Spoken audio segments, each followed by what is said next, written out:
이게 진짜인가요? 차가운 논리와 규칙만 믿고 살아온 유럽 항공사고 조사관이 정비 기록도 아닌 사람의 감정 하나에 흔들리기 시작했습니다. 그녀가 한국의 작은 마을에 도착했을 때 예상치 못한 일들이 벌어지기 시작했죠. 효율보다 따뜻함이 먼저라고요? 사람이 실수를 인정한다고요? 그건 그녀가 살아온 세계에선 있을 수 없는 일이었습니다. 그런데 그 낯설던 세상 속에서 그녀는 처음으로 살고 싶다는 마음을 품게 됩니다. 그리고 결국 그녀는 비행기를 포기하고 드론을 고치며 사람들과 살아가기로 선택했죠. 이 모든 이야기 믿기 어렵다고요? 바로 지금 사연을 들어보겠습니다. 그 전에 잠깐 좋아요와 구독은 큰 힘이 됩니다. 모든 것이 정확했고 차가웠습니다. 사람은 없고 규칙만 있었죠. 독일 프랑크푸르트 국제공항. 매일 수천 대의 비행기가 뜨고 내리는 그곳은 저에게 세상의 중심이자 삶의 모든 것이었습니다. 비행기가 추락하면 제가 달려갔습니다. 날씨, 속도, 각도, 엔진 상태, 관제 시스템의 대화 기록까지. 저는 언제나 가장 먼저 현장에 도착해 그 참담한 흔적들 속에서 원인을 찾아냈습니다. 사람들은 제게 묻곤 했습니다. 그 끔찍한 현장을 보고도 어떻게 침착할 수 있나요? 그럴 때마다 저는 대답했습니다. 기계는 거짓말을 하지 않아요. 감정은 판단을 흐립니다. 눈물로는 비행기의 추락을 막을 수 없습니다. 그래서 저는 항상 거리두기를 유지했습니다. 사람보다 데이터가, 슬픔보다 기록이 더 중요했습니다. 하지만 지금 이 이야기를 한국이라는 낯선 나라에서 보내는 저는 더 이상 그렇게 말할 수 없습니다. 안녕하세요. 저는 아나 루카스입니다. 독일 함부르크 출신의 항공사고 조사관이며 유럽항공안전청에 소속되어 있습니다. 제가 이렇게 사연을 보내는 이유는 제 인생을 송두리째 바꾸어 놓은 어느 조용한 나라에서의 경험 때문입니다. 그 나라는 바로 대한민국이었습니다. 모든 것은 올해 초 서울에서 발생한 한 기체 결함 사고로부터 시작되었습니다. 독일의 한저가 항공사가 서울 프랑크푸르트 노선을 운항하던 중 착륙 직전 기체의 기압 조절 시스템에 문제가 생겼고 항공기는 비상 착륙을 했습니다. 다행히 인명피해는 없었지만 사고 원인을 밝혀야 했기에 저를 포함한 유럽 조사팀이 서울로 파견되었습니다. 사실 저는 한국이라는 나라에 대해 아는 것이 거의 없었습니다. 그저 기술 강국이며 질서 정연한 사회라는 막연한 인식 정도였죠. 하지만 도착한 순간부터 저는 예기치 못한 일들을 겪게 됩니다. 인천공항의 청결함, 공항 직원들의 정중한 응대, 수화물 분실 없이 10분 만에 나오는 수트케이스 이런 것들에서부터 이미 한국은 저에게 충격이었습니다. 하지만 이건 시작에 불과했죠. 조사팀의 일원으로서 저는 국내 항공청 및 정비 담당자들과 협업해야 했습니다. 그리고 그 과정에서 김성호라는 남자를 만나게 되었죠. 그는 사고 항공기의 정기 점검 이력을 추적하고 있던 한국 측 조사 협력자였고 전직 공군 정비사 출신이었습니다. 그러나 첫 만남부터 그는 제게 다소 이질적으로 다가왔습니다. 회의 시간 10분 전 성호 씨는 여유롭게 커피를 들고 회의실에 들어왔습니다. 오늘도 춥죠? 강릉은 더 추워요. 그는 저에게 그런 말을 건넸습니다. 회의와는 전혀 상관없는 아무 의미 없어 보이는 말이었죠. 저는 당황했고 속으로 이렇게 생각했습니다. 지금 농담을 할 때인가요? 하지만 그의 말투는 무례하지 않았습니다. 그저 따뜻했죠. 그 온도감이 낯설었습니다. 회의가 시작되자 그는 정비 매뉴얼 대신 정비 당시의 상황을 기억하는 동료들의 말, 마을 이장님의 증언, 심지어는 자신이 메모해둔 공군 시절의 노트를 보여주었습니다. 그가 말했습니다. 기계가 문제가 있었을 수도 있지만 그걸 다룬 사람의 하루도 함께 봐야 해요.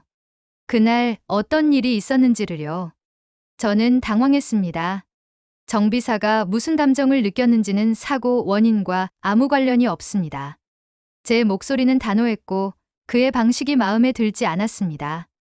이건 감성의 영역이 아닌 과학과 분석의 영역이었습니다. 하지만 성호 씨는 미소 지으며 말했습니다. 아나 씨, 비행기도 사람의 손으로 움직이잖아요. 그럼 사람을 봐야 하지 않을까요? 그 말이 마음에 남았습니다.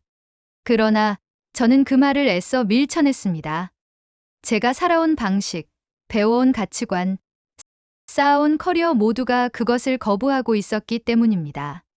하지만 서울에서 강릉으로 사고 관련 정비소를 방문하게 되면서부터 저는 그가 속한 공동체와 마주하게 되었고 제가 믿던 세계가 조금씩 흔들리기 시작했습니다.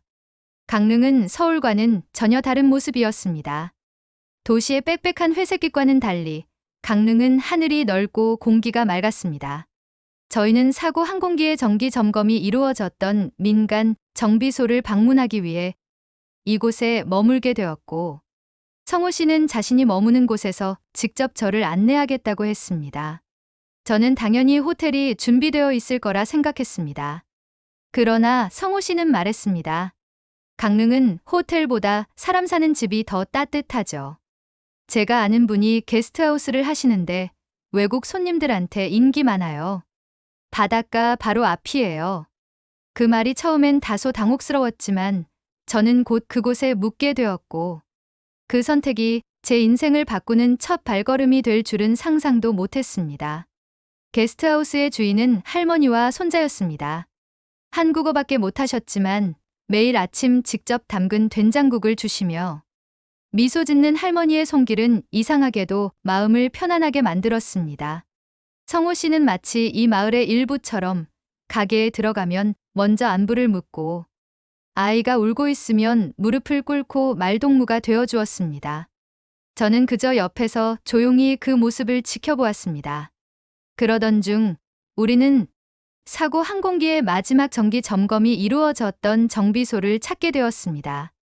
성호 씨는 이 정비소에서 근무한 경험이 있었고 여전히 그곳 사람들과 연락을 주고받고 있었습니다. 그곳에서 저는 한 노년의 정비사 분을 만났습니다. 그는 저를 보자마자 긴장한 듯 자세를 바로잡고 서투른 영어로 이렇게 말했습니다. 그날 제가 체크 잘못한 것 같아요. 보고서엔 문제 없다고 했지만 제 느낌이 좀 이상했거든요. 그의 말은 충격이었습니다.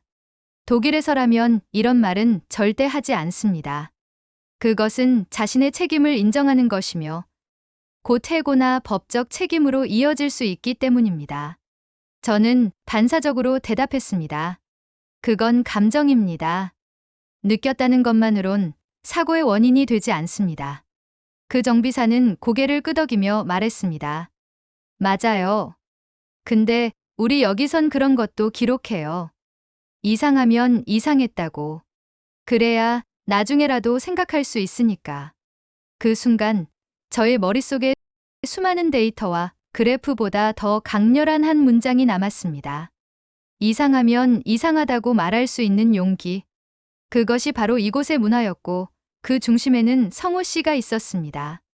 다음 날 아침 성호 씨는 정비소 옆 작은 공방으로 저를 불렀습니다. 그곳은 드론을 수리하고 조립하는 작업장이었고 벽에는 아이들이 그려준 그림들이 가득 붙어 있었습니다. 아이들한테 드론 날리는 걸 가르쳐요. 그냥 취미예요. 가끔은 이런 거라도 해야 마음이 정리되거든요. 그의 손에는 작은 드론이 있었고 그 드론은 하늘로 날아오르며 주변을 천천히 돌았습니다. 저는 그 장면을 멍하니 바라보았습니다. 한참을 바라보다 제가 물었습니다. 왜 정비 일을 그만두셨어요? 그는 잠시 침묵하다가 대답했습니다. 사람이 실수하는 걸 너무 많이 봤어요. 근데 실수한 사람보다 시스템이 그걸 덮는 걸 더 많이 봤어요. 그래서 정비는 손 놓고 대신 사람을 만지는 걸 선택했죠. 그 말은 제 마음을 깊이 찔렀습니다. 저는 지금껏 사고의 원인을 찾기 위해 수많은 데이터를 분석해왔지만 사람에 대해선 생각해 본 적이 없었습니다. 감정은 방해물이고 비효율이라 생각했으니까요. 하지만 이 마을 사람들, 성호 씨, 그리고 이곳의 공기 속에는 무언가 달랐습니다. 그들은 실수도 기억했고, 감정도 나누었고, 책임을 두려워하지 않았습니다. 그것은 독일에서 제가 배운 것과는 완전히 다른 세계였습니다. 며칠 후 사고 보고서를 작성할 시간이 다가왔고 저는 결정을 내려야 했습니다. 기체의 결함 혹은 정비관리 체계의 문제 혹은 정비사의 감각적인 이상 반응. 어떤 것을 기록하느냐에 따라 보고서는 완전히 달라졌고 그에 따라 누군가는 책임을 지게 될 것입니다. 그때 성호 씨가 저에게 말했습니다. 아나 씨, 기계는 거짓말을 안 한다고 하셨죠. 그런데 그 기계를 본 사람의 눈은 거짓말을 안 하더라고요. 저는 그 말을 곱씹으며 처음으로 제 신념에 금이 가고 있음을 느꼈습니다. 기계가 진실을 말해주는 것이 아니라 진실을 알아내는 건 결국 사람이다. 그 단순한 진리를 저는 이 조용한 마을에서 이 느긋한 남자에게 배우고 있었습니다. 정비소 조사를 마치고 돌아온 날, 저는 게스트하우스의 작은 방에서 홀로 보고서를 정리하고 있었습니다. 이제는 선택의 순간이 다가오고 있었습니다. 보고서의 핵심은 기체 결함으로 명시해야 할지, 아니면 성호 씨가 주장하는 정비 절차상의 관리 미흡을 기록할 것인지였습니다. 전자는 저의 커리어를 지켜줄 가장 안전한 선택이었고, 후자는 진실을 담았지만 예측 불가능한 결과를 가져올 수 있었습니다. 그날 밤 유럽 본사에서는 화상회의를 통해 조속한 보고를 요구했습니다. 루카스, 이건 단순한 기술 결함입니다. 기체 자체의 문제로 처리하면 돼요. 정비 체계에 대한 언급은 본사 방침과 맞지 않아요. 전례 없는 속도로 압박이 들어왔습니다. 사고의 여파가 유럽 내 항공사 이미지에 큰 타격을 줄 수 있기 때문이었습니다. 회의가 끝난 후 저는 한참을 멍하니 노트북 화면만 바라보았습니다. 정비사의 감각적인 위화감, 아날로그식 정비 기록, 감정을 바탕으로 한 보고. 이런 건 데이터가 아닌가? 그러다 문득 공방에서 보았던 아이들의 그림이 떠올랐습니다. 그림 속 드론은 하늘을 날고 있었고 그 곁에 성우 아저씨 최고라는 글자가 적혀 있었죠. 그 단순한 그림이 말해주는 것은 명확했습니다. 이 사람은 신뢰를 주는 사람이다. 다음 날 아침, 저는 성호 씨에게 전화를 걸었습니다. 혹시 오늘 시간 좀 내주실 수 있을까요? 그는 언제나처럼 부드럽게 대답했습니다. 물론이죠. 어디로 갈까요? 저는 그를 게스트하우스 근처 작은 카페로 불렀습니다. 따뜻한 커피 2잔을 사이에 두고 저는 조심스럽게 말을 꺼냈습니다. 보고서에 정비 체계 문제를 포함하려고 합니다. 정비사의 감각적인 판단을 참고 내용으로 넣는 것도요. 그는 놀란 듯 저를 바라보더니 이내 고개를 끄덕이며 말했습니다. 그게 쉽지 않을 거예요. 아나 씨가 감수해야 할 것도 많고요. 알고 있습니다. 하지만 제가 여기에 와서 본 것, 느낀 것들을 무시할 수 없어요. 잠시 정적이 흘렀습니다. 그의 눈빛은 흔들리지 않았고 저도 더는 불안하지 않았습니다. 그 순간 저는 저 자신이 변하고 있다는 것을 깨달았습니다. 그동안 철저하게 규정에 기대 살아온 제가 이제는 사람을 보고 판단하고 있었던 것이죠. 본사는 보고서를 거부했습니다. 정비 체계 문제를 포함한 문구는 삭제하라는 지시가 바로 내려왔습니다. 그리고 며칠 후 제 이메일로 계약 종료 통보서가 도착했습니다. 현장 조사 방식이 내부 방침과 다르다는 것이 그 이유였습니다. 직장인으로서, 조사관으로서 저는 가장 치명적인 타격을 입은 셈이었습니다. 그러나 이상하게도 마음이 무겁지 않았습니다. 강릉의 하늘 아래, 이 조용한 마을에서 제가 얻은 것은 그것보다 훨씬 더 큰 것이었으니까요. 공항으로 떠나는 날, 성호 씨는 저를 마중 나왔습니다. 그는 웃으며 말했습니다. 비행기 시간 아직 많이 남았죠? 바닷가나 한 번 더 보고 가요. 그 말에 저는 고개를 끄덕였습니다. 우리는 조용히 바다를 걸었습니다. 겨울바다는 차가웠지만 마음속 어딘가는 따뜻했습니다. 그가 말했습니다. 이곳에 오고 나서 달라진 게 있나요? 저는 조금 망설이다가 대답했습니다. 네. 저 자신을 조금 더 이해하게 됐어요. 이젠 규칙만으론 삶을 설명할 수 없다는 걸 알게 되었어요. 성호 씨는 조용히 고개를 끄덕였습니다. 그리고 말을 이었습니다. 돌아가면 또 바빠지시겠네요. 그 말에 저는 미소를 지으며 대답했습니다. 아직은 잘 모르겠어요. 돌아가지 않을 수도 있겠다는 생각도 해봤거든요. 그 말은 제가 생각했던 것보다 훨씬 진지한 고백이었습니다. 그리고 그 순간 저는 알게 되었습니다. 저는 이곳에 이 사람들과 함께 살아가는 삶을 진심으로 원하고 있다는 사실을. 비행기 출발 시간까지는 아직 2시간이 남아 있었습니다. 인천공항으로 가는 고속도로 위, 차창밖 풍경은 빠르게 스쳐 지나갔지만 제 마음은 이상하리만큼 느릿했습니다. 모든 조사 과정이 끝났고 보고서도 마무리되었으며 본사와의 계약도 종료되었습니다. 이제 제가 해야 할 일은 단 하나, 돌아가는 것뿐이었습니다. 하지만 공항에 도착했을 때 제 발걸음은 출국장으로 향하지 않았습니다. 대신 저는 공항 한편에 마련된 벤치에 앉아 하염없이 하늘을 올려다보았습니다. 그 순간 제 마음속에 강릉의 바닷바람이 스쳐 지나갔고 성호 씨의 공방에서 들었던 아이들의 웃음소리가 맴돌았습니다. 그동안 저는 얼마나 많은 비행기를 떠나보냈던가요. 그리고 그중 몇 대는 다시 돌아오지 못했습니다. 그 무거운 기억들을 안고 살아가면서 제 안에는 하나의 습관이 생겼습니다. 가능한 한 감정을 배제하고 철저히 분석하자. 그래야 덜 아프다.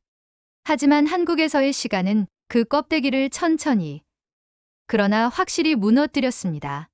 저는 감정을 나누는 것이 약한 것이 아니라는 걸, 실수를 인정하는 것이 무책임이 아니라는 걸 배웠습니다.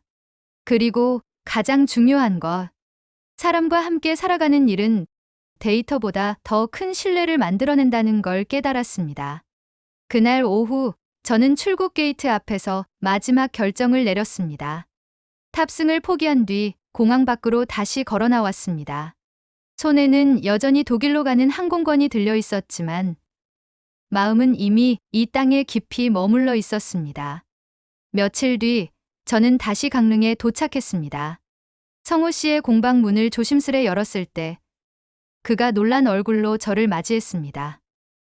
돌아가신 줄 알았는데요. 저는 웃으며 항공권을 그의 책상 위에 놓았습니다. 비행기는 탔지만 마음은 이곳에 두고 온 것 같아서요. 다시 찾으러 왔어요.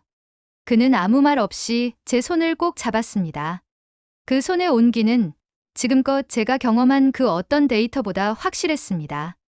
그날 이후 저는 강릉의 작은 게스트하우스에 머물며 성호 씨의 공방에서 조수로 일하기 시작했습니다.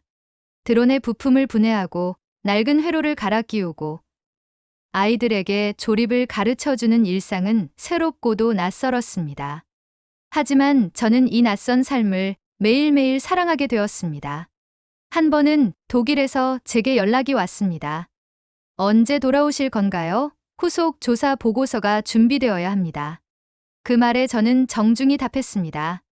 죄송하지만 제 인생의 후속 보고는 여기에서 작성할 예정입니다. 이제 저는 매일 아침 마을 사람들이 들르는 공방의 문을 열며 하루를 시작합니다. 성호 씨는 여전히 느긋한 말투로 오늘도 드론 잘 날릴 수 있겠죠? 라고 묻고 저는 기계는 거짓말을 안 하니까요. 하지만 사람을 더 믿게 됐어요. 라고 웃으며 대답합니다. 어느새 저의 일상에는 정확한 기록보다 함께하는 신뢰가 더 많은 자리를 차지하게 되었습니다. 그리하여 저는 더 이상 조사관이 아닙니다. 이제 저는 한 마을의 이웃이자 누군가에게는 친구이자 누군가에게는 선생님이 되었습니다. 제가 여러분께 이 이야기를 들려드리는 이유는 단 하나입니다. 혹시 지금 이 순간에도 인생이란 길 위에서 방향을 잃은 분들이 계시다면 말씀드리고 싶었습니다. 가끔은 바람이 지나간 그 자리에 인생의 방향이 놓여 있을 수도 있습니다. 그 바람을 저는 대한민국, 그 중에서도 강릉이라는 작고 따뜻한 마을에서 만났습니다. 그러니 여러분, 혹시라도 마음이 흔들리는 그 순간이 찾아온다면 주저하지 마시고 그 바람을 따라 걸어가 보시길 바랍니다. 인생의 가장 깊은 의미는 어쩌면 그렇게 조용히 우리 곁에 다가오는 것이니까요.